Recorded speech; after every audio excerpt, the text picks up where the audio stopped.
Recently, I sat down to watch a random episode of SpongeBob just to see what the newer episodes were looking like. And I can most definitely tell you that something was off. And the worst part about it is it's never going to stop. And it seems like a ton of people agree with me. Just go on Reddit. I refuse to watch anything after season 9. SpongeBob was always naturally funny and now they force it. I want to say it slowly became worse after 2011. Anything 2016 to present is bad. Someone on Twitter just straight up said, new SpongeBob? Ass. Even on YouTube, there are tons of video essays on how SpongeBob has gotten worse. But not this YouTube video. Well, kinda. I'm really here to ask, how did SpongeBob lose its spark? Will it ever get back to that golden age of SpongeBob? Was it the creator's fault or something being forced by the industry? Spoiler alert, it was the industry. But why? Why would Nickelodeon run one of their biggest, most pristine and legendary shows into the ground? Well guys, it's a good thing we all call money. See, during the 2000s and early 2010s, hell, even till this day, SpongeBob has been a money-making machine. Merchandise, movies, ratings, you name it, they are making money from it. So much so that the show has brought in over $13 billion in merchandising alone. And we all know that SpongeBob is bringing in hundreds of millions annually for Nickelodeon and Viacom. But this is mostly because of the legendary run it had from 1999 to 2005, not the more recent season. But to really understand how big of an impact that era was, we gotta take a trip back to the late 90s and look at the animation industry, which was mainly dominated by everyone but Nickelodeon. Disney had animated movies in a chokehold: Beauty and the Beast, Nightmare Before Christmas, The Lion King, The Jungle Book, A Bug's Life, Mulan, Tarzan. Don't ask about Toy Story, it was under Pixar and Disney didn't buy them until 2006. When it came to cartoon shows, Cartoon Network had it in a chokehold as well. The Powerpuff Girls, Tom and Jerry, Johnny Bravo, The Flintstones, The Jetsons, Scooby-Doo, hit after hit. You get the point, man. Everything for these other companies was clicking. Then you look at Nickelodeon, and you know, they had some stuff. Hey Arnold, you know, Rugrats was good, you know. Cat Dog was cool. You feel me? Okay, you see where I'm going with this. Nickelodeon had some hits, not to discredit these shows, but nothing that was actually competing with the other networks in terms of cartoons. Until the show that would put Nickelodeon on their back for decades would come into picture, SpongeBob's SquarePants. And you know the story from there, folks. SpongeBob will go to become a multi-billion-dollar franchise and is still running until this day. But to understand why people hate it so much, we need to understand why people loved it so much back then. The golden age of SpongeBob. This era consisted of seasons 1 through 3, which is where we see SpongeBob's most iconic episodes, like the time SpongeBob and Squidward deliver a pizza, or the time Squidward and SpongeBob get scared of a hash-slinging slasher but in actuality is just a nerd, and even the time SpongeBob and Patrick play with the box and Squidward thinks it's stupid. Now these episodes are not only some of the highest rated episodes, but there's a big problem with them. All of the subjects of these episodes are really basic. How can an episode about delivering a pizza or playing in a cardboard box be some of the highest rated episodes and some of the most iconic moments in animation, when shows competing with it at the time relied on really creative and amazing concepts? Well, if you haven't noticed the pattern, all of those episodes are special because they play off the relationship between SpongeBob and Squidward. And I want you to remember this, but first, let's look at the 6th highest rated SpongeBob episode, Dying for Pie. The episode starts with Mr. Krabs forcing Squidward to make SpongeBob a brotherhood gift just so they can become closer as co-workers. SpongeBob makes Squidward a gift of a sweater made from his eyelashes and his tears, and Squidward simply doesn't feel like making him a gift. So he goes to buy some pies from shady pirates who tells him they are bombs. But they want his money, so they sell him the pie, and Squidward doesn't have 1 ounce of suspicion. SpongeBob sees the pie, sees that it's made for him, and well, he eats it, meaning he's going to die. Squidward feels so bad that they do everything SpongeBob has ever wanted to do, and majority of this episode is like being forced to play with your little cousin or something. You can clearly see Squidward ain't feeling it. Regardless, the end of the day comes and reality starts to set in that SpongeBob is going to die. The sunset is here, the bomb goes off, and Squidward feels terrible. And guess what? SpongeBob actually didn't die. He didn't even eat the pie. And guess what? None of this matters. The only thing that actually matters in this episode happens at the very beginning. Squidward drives to work, and just watch this scene for me real quick.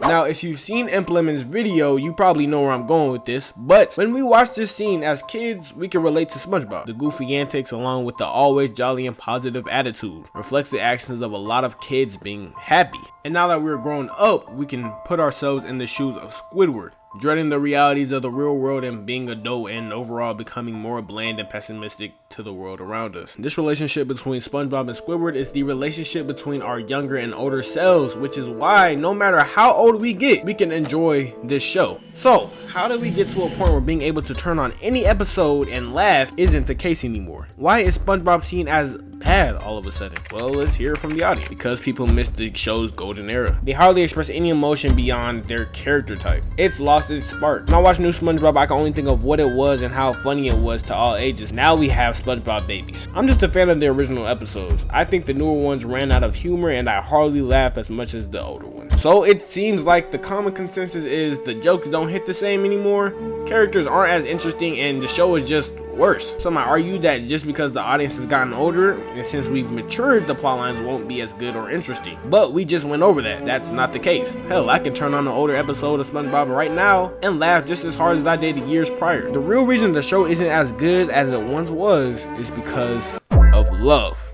Now hear me out. Remember when I told you about how Nickelodeon likes money? So from a business and logical perspective, it only makes sense to keep the show going no matter what. But that wasn't supposed to be the case. The show was actually supposed to end years ago. Now some speculate the real ending of SpongeBob was the Sponge Hinge episode, which was one of the more disturbing episodes in the series, where the Bikini Bottom has a ton of wind pickup, and since SpongeBob hoes make music with this wind, these hoes heavily attract the jellyfish. So much so that it prevents him from doing anything in life. He can't go to work, rest, and when he does show up to work, he looks like garbage. He has to leave the Krusty Krab after the jellyfish continue to berate him. He even gets kicked out by Patrick because the jellyfish continue to sting him. The only thing SpongeBob can do now is hide and isolate himself after becoming a burden for society. And isolation is one of the worst things that could happen to an innocent person. And as expected, he goes insane, building a stone figure of him spending years alone in a cave. Now eventually he does get the idea to make stone versions of himself bigger and the jellyfish leave him alone to surround the giant statues, but the world is gone now. And after that, a few thousand years later, aliens come and they're left wondering what the giant statues were here for, and that's it.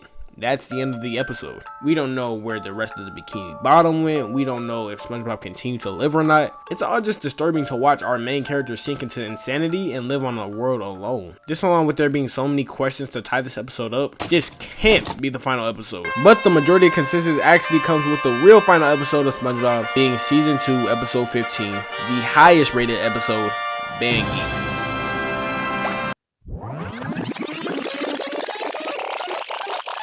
Now, the episode starts with Squidward being humiliated by his high school rival, Squilliam Fancyson, pretty much rubbing his success in Squidward's face. That's right, I'm living your dreams, Squidward. Which will be very important to the message of this episode. But eventually, Squidward puts together a band to perform at the Bubble Bowl, and it gets terrible. Everyone either can't play well or simply can't get along, which leads Squidward to realize that one of his biggest moments in his life, the chance for him to actually live out his dream, has crumbled. But then there's always that ray of sunshine. See, in the past episodes, the formula would be SpongeBob drags Squidward into doing something stupid. Squidward eventually finds joy in it, all for reality to crumble right back down. But in this episode, the formula breaks. SpongeBob rallies everyone together to help Squidward complete his dreams, leading us to one of the best moments in SpongeBob history.